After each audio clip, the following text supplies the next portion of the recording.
(24-30 oy).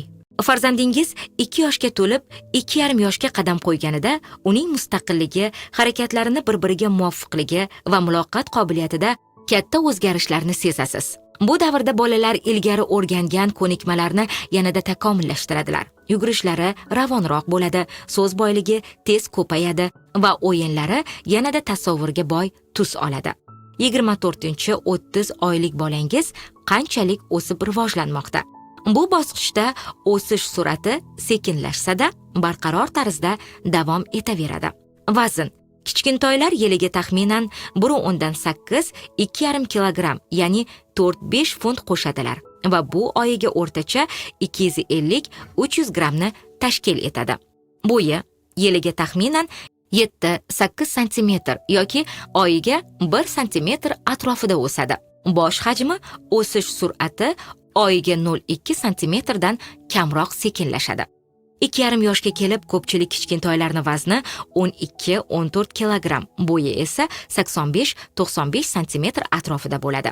24-30 oylik bolam bu yoshda nimalarni qila oladi? Jismoniy rivojlanish yanada takomillashadi. Yugurish harakatlari rivojlanib, yugurish paytida yo'nalishni o'zgartira boshlaydi. Mebel va o'yinchoq maydonchasi jihozlariga ishonch bilan chiqadi. Tayanchga tayanib, ba'zan oyoqlarini galma-gal qo'yib, zinalardan yuqoriga va pastga yuradi. Ikkala oyog'i bilan yerdan uzilgan holda sakrashni boshlaydi. 6-8 kubikdan iborat minoralar quradi. Vertikal va gorizontal chiziqlar chiza boshlaydi. Qoshiq va piyolani kamroq to'kib ishlatadi. Sanchqini ishlatishga harakat qiladi. Kitob sahifalarini bitta-bittadan o'gira oladi. 24-30 oylik bolangiz nimalarni gapira oladi? Bu yoshda til qobiliyatlari tez rivojlanadi.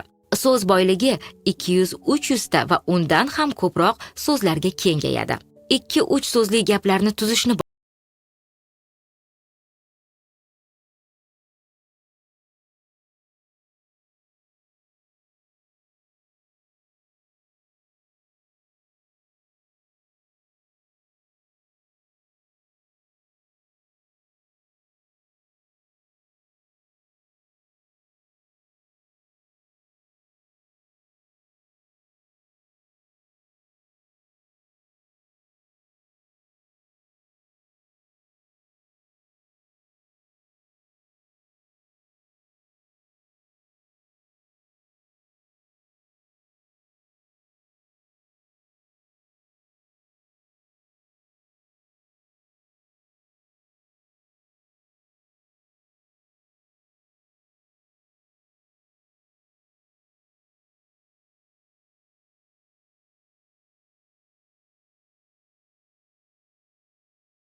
oqlamasligi va egalik hissini, ya'ni meniki namoyon qilishi mumkin.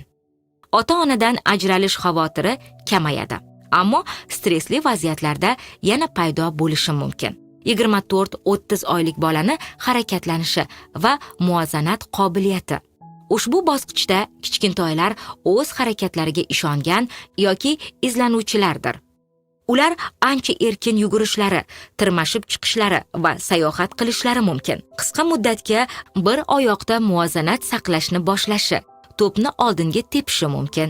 Narsalarni tepadan uloqtirishga harakat qiladi.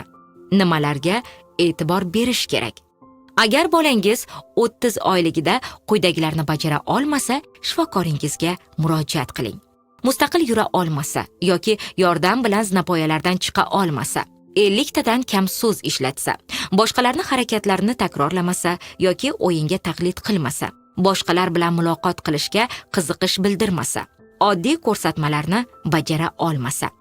Ota-onalarga maslahatlar: yugurish, tirmashib chiqish va sayr qilish uchun xavfsiz joylar yarating. Har kuni kitob o'qing. Bolangizni rasmlarga nom berishga yoki gaplarni tugatishga undang. Mayda motorika ko'nikmalarini rivojlantirish uchun boshqotirmalar, rangli qalamlar, taxlanadigan o'yinchoqlarni taklif eting. Rolli o'yinlarni rag'batlantiring.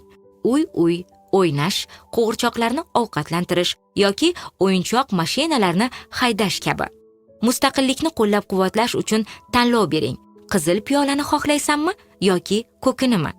Injiqliklariga sabr qiling. Bu bolangiz kuchli his-tuyg'ularni boshqarishni o'rganayotganida normal holatdir. 2,5 yoshga kelib, kichkintoyingiz har qachongidan ko'ra ko'proq shaxsiyat, mustaqillik va tasavvurni namoyon eta boshlaydi. Bu oylar kashfiyotlarga to'la bo'lib, 3 yoshga to'lishdan oldingi muhim bosqichlarga tayyorgarlik ko'rishga bag'ishlanadi.